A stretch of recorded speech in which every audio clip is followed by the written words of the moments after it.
1992 एक स्वर्णिम चातुर्मास गुरुदेव से अलग होने के बाद पहला चातुर्मास, और पहला चातुर्मास भी आकाश की ऊंचाइयों को छूने वाला चातुर्मास।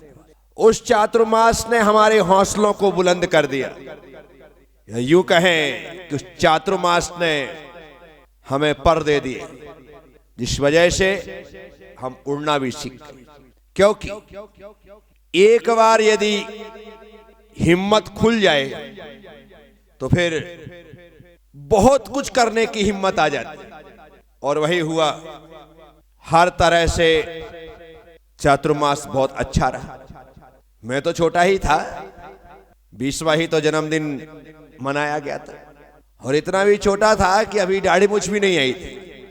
20 साल में भी आजकल के बच्चे 13-13 साल में आ जाते हैं। पहली बार आने की हल्की सी रेख मूछ में खींची तो मैंने तरुण सागर से कहा, महाराज जी इस बार केस लॉन्च कर दो ना मूछ का। है कुछ नहीं, हल्के से रुए आए। तरुण साहब नहीं रुए हैं, रहने दो। मैंने कहा महाराज जी प्लीज। आने की एक अलग ही उत्सुकता होती मालूम, केस लॉन्च करने की भी जबरदस्ती बाल को लॉन्चने का भाव करता है। पहली बार, दूसरी बार भले इच्छा ना हो, लेकिन पहली बार इच्छा होती है। और मैंने जिद करके अपने छोटे छोटे आए हुए रोमों को उखड़वा दिया। हो गए केस लॉन्च। अगले बार से हर बार की तैयारी, क्योंकि एक बार या तो उस्तरा चले, ब्लड चले, या बाल उखाड़े जाए, फिर तो उसके बाद वो रोम बाल बन करके प्रकट हो जाते हैं और प्रक्रिया प्रारंभ। तो पहली बार दाढ़ी मूछ की छोटे छोटे बाल थे, उनका भी केस लॉन्च करा करके शुरुआत कर। चातुर्मास अच्छा हुआ। चातुर्मास इतना अच्छा हुआ कि चारों तरफ गाडरवारा का नाम हो गया। गाडरवारा वाले कहते हैं कि हमारे आने के बिहार के बाद से साधु संतों ने उस तरफ आने का रुख कर लिया।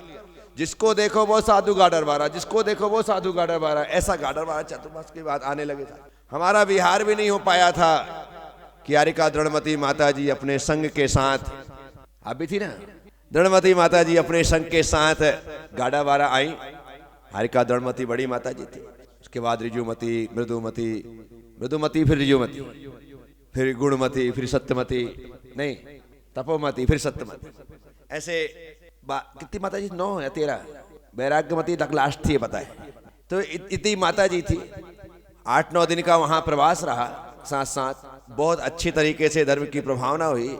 रोज माता जी तकरीबन 2 बजे हम लोगों के पास वहां पर, हमारा रहना अलग था उस टाइम पर जब, और माता जी का टाइम अलग स्थान था।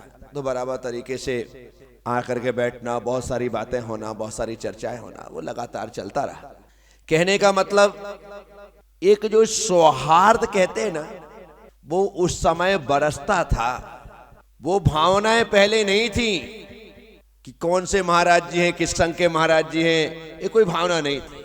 उस समय सिर्फ महाराज हैं इस कारण से उनके पास आना जाने की जो प्रक्रिया होती थी, विनय वंदना, जो सब कुछ होता था, वो सब कुछ चलता था। वो धीरे धीरे समय बढ़ता जा रहा है, बदलता जा रहा है, और मानसिकताएं भी बदलती जा रही है, विशुद्धि भी घटती जा रही है, संकलेश बढ़ते चले जा रहे हैं। अब वो आनंद बहुत कम, कहीं कहीं, कभी कभी किसी किसी साधु के साथ मिलने पर प्राप्त होता है, लेकिन ज्यादातर अनुभव अब साधु संतों के मिलने के बाद लोग साधु संतों को अच्छे नहीं होते। लेकिन बहुत अच्छा रहा। एक शानदार प्रवास, शानदार मिलन। सर्दी के दिन थे और उस समय यहाँ पर गुरुदेव का चातुर्मास इंदौर में चल रहा था और वहां पर समाप्त हो गया था, क्योंकि गुरुदेव पिपरिया से चल करके इंदौर आ गए थे और हम लोग नरसिंहपुर होकर के गाड़ावर आ गए। आते समय गुरुदेव ने हाट पिपलिया में एक पहाड़ी देखी थी पुष्पगिरी के लिए, और वह पहाड़ी उन्हें इतनी पसंद आई थी, इतनी पसंद आई थी कि उन्होंने वहां पर पुष्पगिरी बनाने का निश्चय भी कर लिया। इंदौर में जाने के पश्चात उसकी सारी रूपरेखा भी तैयार हो गई, और रूपरेखा तैयार होने के पश्चात इंदौर चातुर्मास के बाद वहां पर शिलान्यास की घोषणा भी हो गई। सबका पूरी तैयारी हो चुकी थी। घोषणा होने के साथ आचार्य सिंह इंदौर से हाटपिपलिया आ भी गए थे, और हम लोगों के पास भी खबर पहुंचाई दी गई थी कि आप लोग भी इस शिलान्यास में आओ। पहली बार अलग हुए थे, पहली बार चतुर्मास किया था, पहली बार बुलाया गया था, तो कोई मनाही वाली बात ही नहीं थी। बड़ी उत्सुकता थी कि चलो गुरुदेव से संभालो भाई इसको, चातुर्मास के बाद मिलेंगे। और हम बड़ी उत्सुकता के साथ गुरुदेव के पास आए। मिलन हुआ हाट पिपल्या में, यानी कि एक लंबा समय ही कहेंगे आप, क्योंकि हम लोग मई में मेरे ख्याल से अलग हुए थे और उसके बाद मेरे ख्याल से जनवरी का महीना था, तब गुरुदेव से मिलन हुआ था। इतने समय के बाद एक अलग ही उत्सुकता, एक अलग ही आनंद। मिलने के बाद अपने आप आंखें भर आई, रोना आने लगा। पहले बहुत आता था, जब भी मिलते थे रोना आता था। फिर मैंने जयपुर के मिलन के बाद सोच लिया, यार रोना धोना क्यों, इतना अच्छा मिलन होता है, रोने की जरूरत क्या हो जाती है। तो उसके बाद में जब भी मिलता हूँ बहुत कड़क मन करके, नहीं कुछ भी हो जाए रोऊंगा नहीं। तो पहले एकदम से आंख भर आती थी और रोना चालू हो जाते थे, तो स्थितियां बनती थी। हाट पिपल्या में मिलन हुआ। वहां पर हमारे साथ में ब्रह्मचारी महावीर भैया थे, जो गुरुदेव से ही व्रत उन्होंने लिया था, सागवाड़ा के थे। पर उन्होंने, गुरुदेव ने कहा कि जाओ तुम 12 चातुर्मास करना, महाराज जी के साथ सेवा करना। तो हमारे साथ उन्होंने पढ़ने लिखने के लिए, सेवा करने के लिए छोड़ दिया था। हमारे साथ ही थे, क्योंकि पहली बार अलग हुए हैं तो कोई ना कोई एक आध भैया जी तो साथ चाहिए चाहिए। अभी कोई ऐसा तो है नहीं कि जहां जाएंगे वहां से 2-4 लोग संघ में भर्ती हो जाएंगे, हैं। तो भैया जी को हमारे साथ कर दिया था। अच्छा पढ़ाई लिखाई की, सब कुछ हुआ। तरुण सागर जी महाराज ने अप्रोच लगाई, उनकी इच्छा थी कि बस मैं दीक्षा ले लूं। तो सब कुछ होने के पश्चात हाट पिपल्या में उनकी दीक्षा होना निश्चित हुआ। और ब्रह्मचारी महावीर भैया की गुरुदेव के करकमलों से हम लोगों की उपस्थिति में बहुत ही अच्छे तरीके से क्षुल्लक दीक्षा वहां संपन्न हुई। ब्रह्मचारी महावीर भैया मतलब पुण्य सागर जी महाराज, 7 बहनें थी उनकी और इकलौते भाई थे। इकलौते होने के पश्चात भी उनकी माँ उनके रास्ते पर बाधक नहीं बनी कि यदि ये बेटा राष्ट्र मोक्ष मार्ग में चलना चाहता है तो चले, और उसको छोड़ दिया। उसके साथ साथ उनकी बहन रचना दीदी, उन्होंने भी घर छोड़ा। इसके साथ साथ उनकी माँ स्वयं भी घर से बाहर निकल करके संघ में आई। तो कहने का मतलब, मैंने कहा था, एक व्यक्ति यदि इस रास्ते पर बढ़ता है तो निश्चित तौर पर पीढ़ी दर पीढ़ी का कल्याण होता चला जाता है। तो महावीर भैया की क्षुल्लक दीक्षा हुई और क्षुल्लक बनने के साथ ही गुरुदेव ने उनका नाम दिया क्षुल्लक पुण्य सागर जी महाराज। क्या नाम दिया? क्षुल्लक पुण्य सागर। एक काम हो गया। इतनी शानदार पहाड़ी वाकई में हाट पिपल्या की, लंबी चौड़ी बिल्कुल सीधी सपाट पहाड़ी दोनों तरफ से। बस ऊपर हम लोग वहां पर गए, शिलान्यास की सारी प्रक्रिया, भूमिका सब कुछ बना। नीचे सोहनलाल जी बच करके वहां पर एक बहुत अच्छे व्यक्ति थे, जिन्होंने वह जिम्मेदारी अपने हाथ में, गुरुदेव आप चिंता मत करो, मैं सारा का सारा काम आपका सपना पूरा करूंगा। ऐसा समर्पण, ऐसा समर्पित व्यक्ति ढूंढे ढूंढे मिलना मुश्किल होता है। प्राणपण से समर्पित सोहनलाल बच, मुझे आज भी व्यक्ति का चेहरा याद है, वो व्यक्ति का सादगी याद है, उस व्यक्ति का समर्पण याद है, उस व्यक्ति की कार्यशैली और क्षमता याद है। सब इतना अच्छा व्यक्ति। भूमि पूजन हो गया, सब कुछ हो गया, नीचे निर्धारण हो गया सारा, कहाँ कॉलेज बनना है, कहाँ स्कूल बनना है, कहाँ हॉस्पिटल बनना है, कहाँ मंदिर बनना है, सब कुछ बिल्कुल। हम लोग शिलान्यास के पश्चात, दीक्षा के पश्चात तो क्षुल्लक जी पुण्य सागर जी आचार्य के साथ चले गए। हम दोनों को फिर वहां से विहार करते हुए इंदौर पहुंचे। आचार्य वहां से चल करके सोनकच्छ आए थे। कहाँ आए थे? क्योंकि उन्हें भिंड जाना था, भिंड में कोई कार्यक्रम था, इसलिए उन्हें भिंड जाना था। तो आचार्य वहां से विहार करके सोनकच्छ आए। अब सोनकच्छ करके ये पहाड़ी दिख गई। क्या दिख गई? ये पहाड़ी दिख गई। उनको लगा यार उससे अच्छी तो ये वाली पहाड़ी है। वहां तो थोड़ा इंटीरियर में हो जाता है, अंदर हो जाता है, वहां पे कौन आएगा कौन जाएगा। लोगों ने भी कहा गुरुदेव आप कहां पे करने जा रहे हो, वो तो एकदम अंदर हो जाता है। उनको लोगों ने ज्ञान दिया। उनको ये बात लगी कि ये तो हाईवे पर है, मेन रोड पर है, शानदार पहाड़ी है, बिल्कुल ऐसी 3 पहाड़ियां से, क्योंकि ये पहला जो पहाड़ है अभी तो बिल्डिंग बन गई है, नहीं तो 1 पहाड़ 2 पहाड़ 3 पहाड़ ऐसे दिखाई देते थे। ऐसा शानदार पहाड़। गुरुदेव को लगा नहीं यार, अपन तो 1993 में हाट पिपल्या में शिलान्यास हो गया, लेकिन ये पहाड़ी गुरुदेव के दिमाग में घुस गई।